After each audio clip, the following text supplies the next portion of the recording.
जय हिंद दोस्तों, स्वागत है एएनजी लॉ एसोसिएट्स के सोशल मीडिया आउटरीच प्रोग्राम पे आप लोगों का। दोस्तों, आज की इस व्याख्यान माला में कॉन्टेम्प्ट एप्लीकेशन की प्रोसीडिंग्स, उसके लीगल प्रोसेसेस और क्या लीगल रेमेडी लाई करती है, इन सारे एस्पेक्ट को डिस्कस करेंगे। ऑर्डर जजमेंट आपके फेवर में आ गया, वो ऑपरेशनल कैसे होता है, itself होता है कि you should move to the concerned authority for the operation of that particular order। इन तमाम चीजों के डिस्कशन को लेके आपके बीच में एएनजी लॉ एसोसिएट्स आया है। ठाकुर शिवाजी सिंह स्मृति सेवा संघ मंच के लक्ष्यों को समाहित करते हुए, सामाजिक सरोकारों को समाहित करते हुए, न्यायिक जागरूकता फैलाकर एक सशक्त समाज के निर्माण के लिए समर्पित एएनजी लॉ एसोसिएट्स।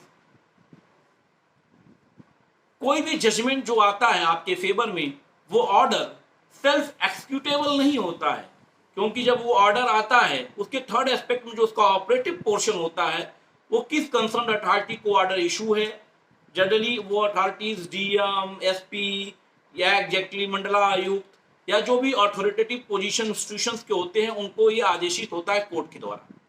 अब ऑर्डर आपके फेवर में आ गया, आप ऑर्डर लेके बैठे हुए हैं, तो वो एग्जैक्टली ऑपरेशनल नहीं होता है। ऑर्डर को आपको कंसर्न अथॉरिटी को रिसीव कराना होता है, और रिसीव कराने के बाद जो ऑपरेटिव पोर्शन में डेट लिखा है कि this order will be effective after 1 month of receiving या 2 मंथ, 3 मंथ, तो जब आप रिसीव कराते हैं अपने ऑर्डर के एक्सक्यूशन को कंसर्न अथॉरिटी से, और उस पर्टिकुलर स्पेन ऑफ टाइम तक अगर आपके ऑर्डर को कंसर्न अथॉरिटी एक्सिक्यूट नहीं करती है, तब बन जाता है आपका कॉज ऑफ एक्शन अराइज होता है, और तब आप मूव करते हैं। यानी हाई कोर्ट का ऑर्डर है तो हाई कोर्ट में application of contempt under section 12 of contempt act 1971 आप मूव करते हैं। तो ये एग्जैक्टली प्रोसीजर है, और इस प्रोसीजर पे फिर कोर्ट संज्ञान लेता है।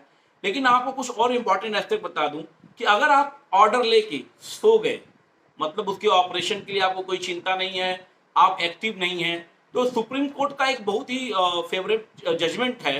एग्जैक्टली उसमें कोट किया गया है, active litigant, vigilant litigant versus sleepy litigant. यानी आपको बस कानून, अपने अधिकारों के प्रति आप कितने सचेत हैं, आप अधिकार को पाने के लिए कितने मुकम्मल हैं, ये एक प्रोपोर्शनेट रिलेशनशिप है। यानी मीन्स कि आपके फेवर में ऑर्डर आ गया और आप सो रहे हैं, आप ऑपरेशन के लिए नहीं जा रहे, कंसर्न अथॉरिटीज को रिसीव नहीं करा रहे हैं, तो एग्जैक्टली वो ऑर्डर नल एंड वाइड ही एक तरह से है। और लिमिटेशन एक्ट के तहत 1 साल तक आप अपने ऑर्डर को एक्सिक्यूट नहीं कराते हैं, तो आपका कंटेम्प्ट का एप्लीकेशन भी आप मूव नहीं करा पाएंगे, क्योंकि 1 साल का टाइम फ्रेम होता है। और ऐसी स्थिति में आपको फिर फर्दर ऑपरेशनल डिले का ऑफ कंडोनेशन नोटिस ये सब देना पड़ेगा। इन तमाम तरीकों में आप फंसे नहीं, और आप अपने फेवर में जो ऑर्डर आया है उसको एक्सिक्यूट करा लें। इस वीडियो का यही उद्देश्य है। तो एक बार फिर से मैं उद्देश्यों को सारगर्भित करते हुए बता दूं कि कॉन्टेम्प्ट में एग्जैक्टली ऑर्डर एक्सिक्यूट होने के बाद आपके फेवर में आने के लिए, आपको उसको एक्सिक्यूट कराने के लिए कंसर्न अथॉरिटी जो मेंशन्ड है ऑर्डर में ऑपरेटिव पोर्शन में, वहां मूव करना पड़ता है।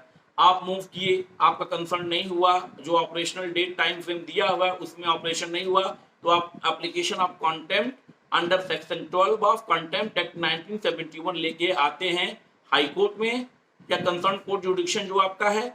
और उस एवज में कोर्ट आपसे 3 एस्पेक्ट पूछता है कि ये कंटेम्प्ट ऑपरेटिव पोर्शन में ये किसके लिए था, किस अथॉरिटी के लिए, टाइम फ्रेम क्या था, आपका राइट क्या है। इन सब तमाम चीज़ों को देखते हुए कोर्ट जो है फिर 2 एस्पेक्ट लेती है, 2 तरह के डिस्पोजल करती है कंटेम्प्ट एप्लीकेशन का। और इसमें 6 महीने की सजा और 2000 रुपये के फाइन का भी प्रावधान है।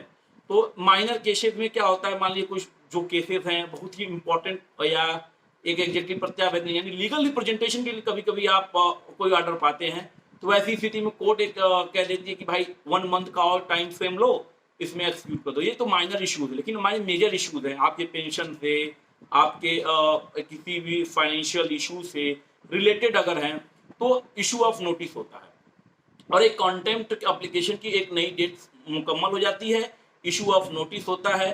तो ये एफिडेविट ऑफ कंप्लायंस देना पड़ता है उन पर्टिकुलर अधिकारियों को। मोस्टली हाई कोर्ट से जब इशू ऑफ नोटिस जाता है, तो मोस्टली जो जर्नली एग्जैक्टली जो अथॉरिटीज होती हैं उस पर्टिकुलर ऑर्डर को एक्सिक्यूट करने के लिए स्टार्ट कर देती हैं, और इसमें उनको एफिडेविट ऑफ कंप्लायंस देना होता है, कहना होता है कि वो क्या क्या स्टेप्स उठा रही है पर्टिकुलर ऑर्डर को एक्सिक्यूट करने के लिए।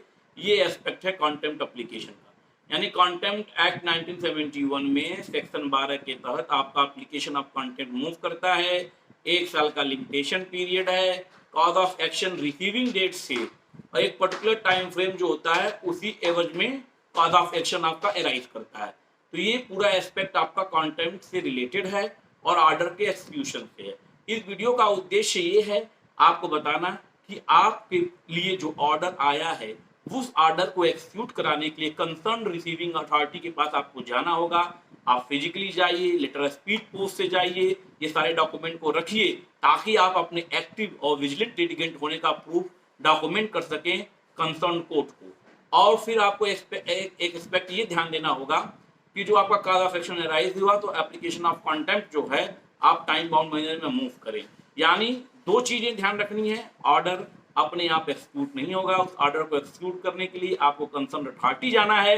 अगर concern authority time of action के पीरियड में उसको नहीं करती है तो कॉज ऑफ एक्शन एराइज होने के बाद आपको contempt application section 12 contempt act 1971 की तरफ मूव कराना है। ये रहा आज का वीडियो का उद्देश्य। आप बनिए एक विजिलेंट एक्टिव लिटिगेंट ताकि अपने राइट को आप पाइए तो उस पर सोइए नहीं, उस राइट को एक्सरसाइज कराइए। अगर राइट एक्सरसाइज कराने में आपको कंसर्न रिसीविंग अथॉरिटी से कोई प्रॉब्लम मूव हो रही है तो आप एप्लीकेशन ऑफ कंटेम्प्ट इशू कराइए, एप्लीकेशन ऑफ कंटेम्प्ट मूव कीजिए और अपने प्रॉब्लम को सॉल्व कीजिए। जय हिंद, जय जवान। दोस्तों, आशा करता हूं कि वीडियो से मैं 2 महत्वपूर्ण उद्देश्यों को आपके बीच प्रेषित करने में सफल रहा। आपका प्यार आशीर्वाद मिले। अगर ये बेहतर कार्य है तो इसको सहयोग कीजिए, इसको फैलाइए ताकि न्यायिक जागरूकता फैलाकर एक सशक्त समाज के निर्माण के उद्देश्य को हम फलित कर सकें। जय हिंद, जय जवान, जय भारत। नए भारत के प्रतिबद्ध ANG लॉ एसोसिएट्स आपका स्वागत करते हैं।